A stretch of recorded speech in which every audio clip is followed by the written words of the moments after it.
שלום לכולם, היום אנחנו נלמד על הרחפן נאו 2, איך להטיס אותו בכלל ואיך להפעיל אותו. אז דבר ראשון, לחיצה קצרה ולחיצה ארוכה, ואז זה דלוק. אותו דבר ברחפן. עכשיו זה דלוק, וזה הבדיקה שרוצה.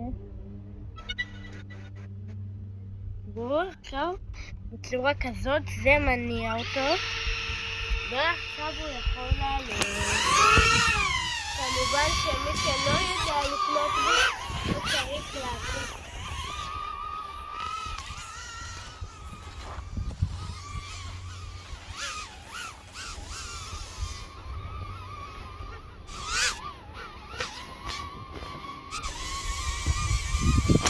חיילי צה"ל המלחמה הזאת בכוונה עשו שיהיה שיבוש ב-GPS.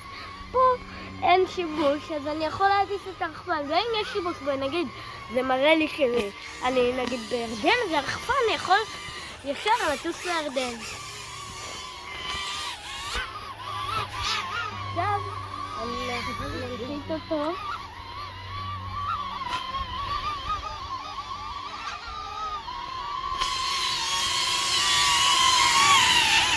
כמובן שהרחפן יכול להיות גם בלי השלט. תראו, עכשיו אני אלחץ על הכפתור הכתום הזה, הוא יספור עד 3, והוא יספור עד 3 ויטוס. עכשיו, 3, 2, 1. עכשיו הוא לבד.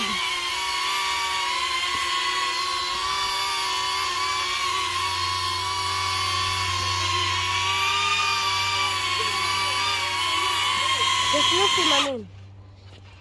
אם אהבתם את הסרטון, תירשמו לייק.